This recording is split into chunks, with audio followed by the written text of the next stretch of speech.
Copy कैसे दूसरे student से डिफरेंट लगे, इफेक्टिव लगे, ये आप लोग और बाई चांस चेक भी कर लिया ना तो देखने लायक नंबर नहीं लिखा जाता था। अभी के टाइम में वैसा नहीं। ऐसे का फॉर्मेट को कैसे समझे?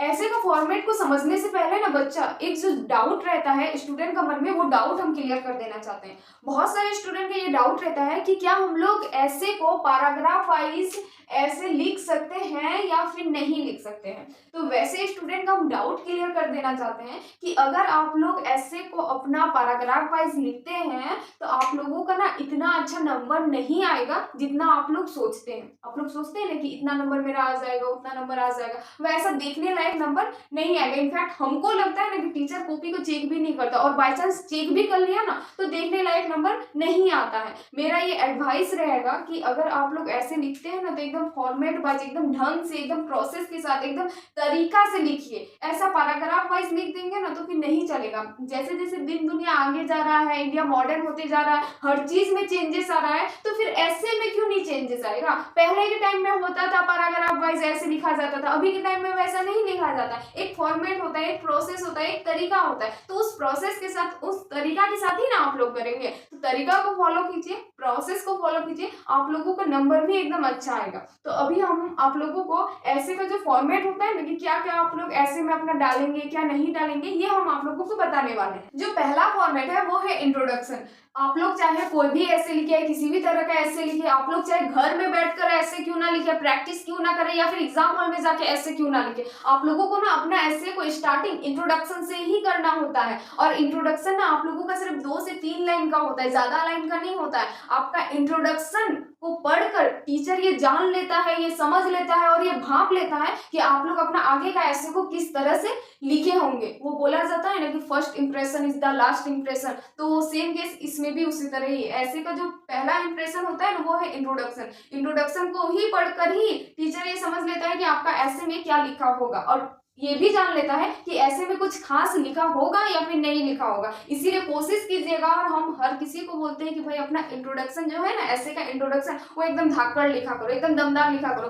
ताकि टीचर को ऐसा लगे कि इंट्रोडक्शन इतना दमदार लिखा है तो आगे का मेन पार्ट कितना दमदार लिखा होगा। तो अपना इंट्रोडक्शन जो है ना ऐसे का, वो एकदम ढंग से लिखा करो, टीचर भी एकदम खुश हो जाएंगे और एकदम अच्छे से नंबर देंगे। और जो दूसरा पॉइंट है वो है मेन आइडिया। मेन आइडिया मतलब कि एकदम दिल खोल के लिखना। दिल खोल के इन द सेंस कि जो क्वेश्चन आपका दिया हुआ है ना ऐसे का, वो क्वेश्चन में क्या मेरिट है, क्या डीमेरिट है, क्या हुआ नहीं हुआ, कैसे हुआ, ये सारी चीजें आप लोगों को मेन आइडिया में लिखना। मेन आइडिया मतलब कि ऐसा नहीं कि एक ही लाइन में एकदम दरदरा दी, ऐसा बिल्कुल भी नहीं। 4-5 लाइन के बाद फिर पैराग्राफ चेंज होता है, फिर उसमें एक लाइन के बाद गैपिंग होता है, ये सारी चीजें आप लोगों को धीरे धीरे करके हम बताएंगे। इसमें सिर्फ हम फॉर्मेट बता दे रहे हैं। और जो तीसरा पॉइंट है, तीसरा पॉइंट में हम लिखे कंक्लूजन।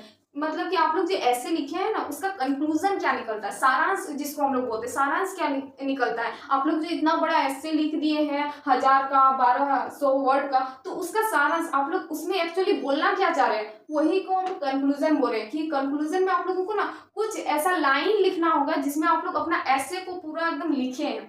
और जो हम लोगों का चौथा पॉइंट है वो है underline and highlighted point. Underline और हाईलाइटेड पॉइंट का मतलब कि आप लोग जो अपना ऐसे को लिखे हैं उसमें कुछ तो लाइन, कुछ तो पॉइंट ऐसा होगा जो जरूरी होगा, कुछ इंपॉर्टेंट पॉइंट होगा, तो इंपॉर्टेंट पॉइंट को ना हाईलाइट कर दीजिए। हाईलाइट मतलब कि पहले ब्लू पेन से लिखे, फिर ब्लैक पेन उसी में लिख दिए, और फिर नीचे में अंडरलाइन कर दिए, वैसे सारी चीजें, ताकि टीचर का जो नजर है ना वो डायरेक्ट उस चीज पे जाए।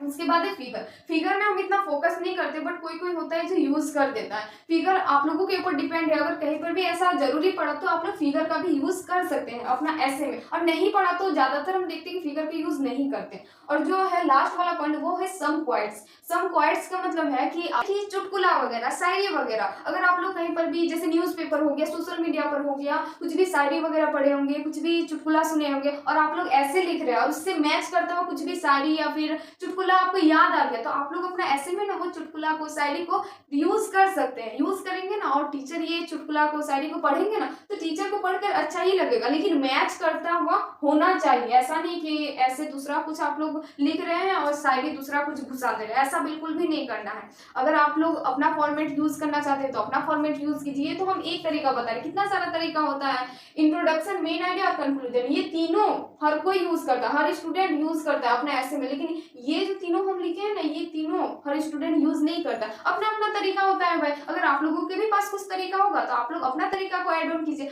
आप लोगों का सिर्फ मोटिव ये रहना चाहिए ना कि हम लोगों का कॉपी कैसे दूसरे स्टूडेंट से डिफरेंट लगे, इफेक्टिव लगे, ये आप लोगों का मोटिव होना चाहिए। और उस मोटिव को पूरा करने के लिए, इफेक्टिव बनाने के लिए आप लोगों को कुछ भी अपनाना पड़े, कुछ भी ऐड ऑन करना पड़े, तो वो आप लोग कर सकते हैं। और